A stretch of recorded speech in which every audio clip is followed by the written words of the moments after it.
Kalian pasti pernah lewat tol Jagorawi kan? Iya. Jadi sekitar tahun 2014 ada ibu-ibu umurnya sekitar 50 tahun. Kita sebut aja namanya ini tuh Ibu Desi. Jadi Bu Desi ini tuh punya pengalaman mistis di tol Jagorawi. Bu Desi rumahnya tuh di Jakarta. Dia cuma punya satu anak perempuan.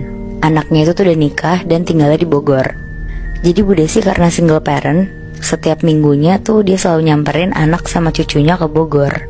Kebetulan Bu Desi ini tuh bisa dibilang hitungannya orang berada lah. Jadi Bu Desi juga punya supir untuk kemana-mana. Nah jadi setiap minggunya tuh Bu Desi ke Bogor. Dan biasanya Bu Desi tuh kalau ke rumah Bogor pulang pergi doang. Jadi berangkatnya pagi kayak jam 7-an, terus pulangnya malam sekitar jam 10 sampai 12-an. Di sana tuh Bu Desi seneng banget karena dia ketemu cucunya. Biasanya mereka nonton film bareng cucunya, terus sesekali juga ke mall di Bogor sama anaknya juga. Ya sebenarnya sama aja sih kegiatannya sama kayak nenek dan cucu pada umumnya. Tapi ada satu hari dimana Bu Desi tuh pulang dari Bogor agak gak enak badan. Dan pas pulang dari Bogor sekitar jam 12 malam, pas lewat tol, Bu Desi tuh ngerasa badannya tuh berat banget. Bahkan sekelibet Bu Desi tuh ngeliat kayak ada perempuan nyebrang jalan di tol. Padahal kan gak mungkin banget kan Muhibi di tol bisa nyebrang gitu. Nah yang dilihat Bu Desi ini tuh perempuan nyebrang sambil lari ke bahu jalan terus hilang. Tapi Bu Desi tuh gak mikirin lah. Dia cuma mikir karena dia lagi gak enak badan kali ya, takutnya dia tuh salah lihat juga. Ini Bu Desi lihat di tol Jagorawi. Iya bener Moy. Oke. Tapi karena Bu Desi penasaran, akhirnya dia nanya lah ke supir yang lagi nyetir. Pak, kamu lihat gak tadi ada yang nyebrang depan mobil kita? Supirnya tuh bilang kalau dia tuh gak lihat apa-apa. Jadi kan ngobrol lewat kaca spion tengah ya Muibi, yang di tengah. Sambil supirnya ngomong gak lihat Bu, supirnya tuh lihat ke tengah spion itu. Tapi di sela-sela ngomong itu, supirnya tuh ngelihat ada perempuan duduk di belakang Bu Desi sambil nunduk. Karena supirnya takut, akhirnya supirnya langsung lihat ke depan dan fokus nyetir aja sambil merinding. Berkali-kali dia ngecek ke jok belakang lewat spion itu, masih ada sosok perempuan ini. Gak hilang-hilang. Gak hilang-hilang Moy. Berarti ini posisinya si sosok cewek itu di belakangnya Bu Desi, bukan di sampingnya ya? Iya di belakangnya. Di bagasi berarti ya? Iya Bi, di kursi yang paling belakang, yang ke bagasi gitu loh. Nah tapi pas keluar pintu tol, tiba-tiba tuh sosok ini hilang. Akhirnya pas udah mau sampai rumah, supirnya bilang lah ke Bu Desi kalau dia tuh ngelihat ada perempuan duduk di jok paling belakang. Ngedenger itu Bu Desi tuh kaget banget kan. Dia mikir mana dia juga tinggal sendiri. Akhirnya dia sampai rumah langsung mandi, sholat, terus tidur. Singkat cerita, pas Bu Desi bangun dia tuh gak kenapa-napa dan ngerasa lebih lega. Nah akhirnya seminggu kemudian Bu Desi berangkat lagi nih ke Bogor, ke rumah anaknya. Dia berangkat sekitar jam 6 pagi. Selama di perjalanan cucunya Bu Desi ini tuh juga udah nelfonin terus. Pas udah sampai sana sekitar jam 8 pagi, Bu Desi langsung main sama cucunya. Ngobrol sama anaknya, terus ceritalah ke anaknya, namanya Wina. Bu Desi bilang kalau seminggu lalu pas dia pulang dari rumah Wina, Bu Desi tuh ngeliat ada perempuan nyebrang di tol, dan kata supirnya ada perempuan juga ikut duduk di jok mobil belakang. Tapi ya Wina dengernya emang kaget. Cuma Wina bilang kalau dia lewat situ tuh gak pernah ada macem-macem. Terus Wina bilang juga mungkin ibu karena lagi gak enak badan aja kali, jadi sensitif. Biasanya ibu lewat situ juga belum pernah ngeliat kan, baru kali ini aja. Bu Desi di situ setuju sih sama omongannya Wina, karena ya emang bener kan. Iya. Selama Bu Desi bolak-balik Jakarta Bogor tuh baru pertama kali juga Bu Desi ngeliat itu. Pas mereka berdua lagi asik ngobrol, tiba-tiba suaminya si Wina, namanya Arkan, dia datang terus nimbrung ke omongannya mereka berdua. Tanpa basa-basi si Arkan tuh langsung bilang, ibu ngeliat juga Bu? Terus Bu Desi bilang, iya ibu lihat minggu lalu pas pulang dari sini, katanya ngikut duduk di jok mobil. Terus Arkan bilang, teman Arkan juga ada tuh Bu yang diikutin, tapi dia duduk di jok depan samping supir. Wah. Tapi gak ganggu sih Bu, gak lama hilang. Dengar Arkan ngomong gitu makin panik lah si Bu Desi ini. Akhirnya Bu Desi gak mau ngomongin itu lagi kan.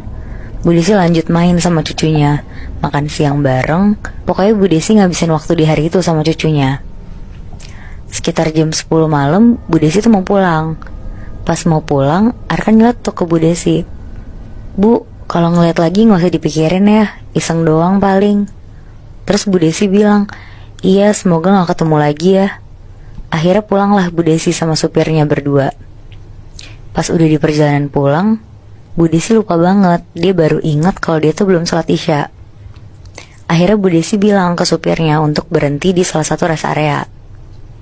Dia bilang mau sholat isya dulu, soalnya kalau udah sampai rumah tuh takut udah capek dan males kan akhirnya. Supirnya berhenti di rest area tol Jagorawi. Terus Bu Desi masuklah ke masjidnya. Karena itu juga udah mau jam 11 malam, jadi kondisinya sepi banget kan. Tapi masjidnya tuh tetap terang banget, makanya Bu Desi tuh gak takut. Akhirnya Bu Desi ngambil wudhu, terus gak lama jalan ke dalam masjidnya. Bu Desi lagi mau pakai mukena, tiba-tiba ada perempuan berdiri di sebelah kiri Bu Desi. Si perempuan ini tuh ngelempar mukena warna hitam polos ke sejadah masjid bawahnya ini. Bu Desi ngeliatnya lega kan, kayak wah alhamdulillah ada orang juga, jadi ada temennya. Akhirnya Bu Desi mulai sholat. Pas lagi sholat kan ekor mata kita bisa ngeliat ya. Apalagi jarak orang sholat kan juga gak jauh-jauhan kan, dempet. Bu Desi tuh ngeliat perempuan yang sholat pakai mukena hitam ini tuh sholat juga. Tapi anehnya kepalanya tuh nengok ke arah Bu Desi. Jadi Allahu Akbar tuh tangannya tetap sholat kayak biasa, cuma mukanya nengok. Anjing, gue bayangin lagi. Bu Desi ngerasa gak enak kan di sini. Dia yakin kalau ini tuh bukan manusia. Akhirnya Bu Desi tetap berusaha lanjut untuk selesaiin sholatnya. Tapi pas Bu Desi posisinya masih berdiri, tiba-tiba perempuan ini tuh udah berubah posisi jadi ruku. Dengan kepalanya nengok ke atas ke arah muka Bu Desi. Terus Bu Desi tuh ngeliat dengan jelas banget. Mukanya cewek ini tuh agak penyok, ada darah di kepalanya dan kayak agak bau gitu loh. Fuck lah. Bu Desi di situ kaget banget. Dia udah merinding dan lemes banget. Tapi dia lanjut sholat dengan keadaan merem. Sambil baca-bacaan sholat, dalam hati Bu Desi, dia tuh takut banget pas dia salam nanti pasti banget bakal tatap-tatapan sama muka perempuan ini. Dia lagi anjing. Anjing, gue takut banget maksud. Akhirnya Bu Desi beraniin diri nih, salam ke kanan dulu, terus pas salam ke kiri, untungnya Muibi, sosok perempuan itu udah gak ada. Jadi dia tuh hilang. Oke. Bu Desi gak berani untuk doa, langsung cepet-cepet balik ke mobilnya sambil lari-lari. Dia langsung telepon Wina sama Arkan terus nyeritain kejadian di masjid tadi. Dengar ibunya panik banget, akhirnya Wina sama Arkan bilang kalau besok mereka tuh ke Jakarta buat nemenin Bu Desi. Akhirnya Bu Desi pulang ke rumah. Besok paginya Bu Desi bangun tidur udah ada Arkan sama Wina sama cucunya juga. Arkan bilang ke Bu Desi, dia cerita ke temannya apa yang Bu Desi alamin semalam. Dan kata temennya, di dekat tol situ tuh ada korban pembunuhan yang sengaja dibuang pelaku buat ngilangin jejak. Mereka juga belum tahu sih kalau sosok perempuan itu tuh korban pembunuhan ini atau bukan. Tapi ngedenger itu Bu Desi tuh jadi takut buat lewat tol itu lagi. Itu memang pasti korban pembunuhan gak sih? Yang mayatnya dibuang di tol Jagorawi? Iya bisa jadi sih Moy. Soalnya kan tadi si Arkan bilang ada pembunuhan yang dibuang di tol. Dan katanya itu tuh cewek. Ya bisa jadi emang si perempuan itu yang ganggu Bu Desi. Duh, gue masih merinding banget lagi ngebayangin lu lagi sholat sendirian malam-malam dan tiba-tiba ada sosok yang ikut sholat bareng lu. Dan lu tahu sosok ini tuh ngeliatin lu sepanjang lu lagi sholat. Anjir, parah banget. Aduh iya banget lagi Bi. Tapi kayak gue mikirnya dari tadi, kan gue bilang ya, tempat pembuangan mayat gue itu terkenal di Rawa Bangke yang sekarang jadi Rawabunga kan. Cerita lo kan juga di Cibubur yang ketemunya di tol deket Cibubur ya Bi? Di deket gerbang tol Cibubur, Moy. Kalau lo lo bilang kan di deket rest area dari arah Bogor ke Jakarta kan? Itu kan ada 2 rest area gak sih?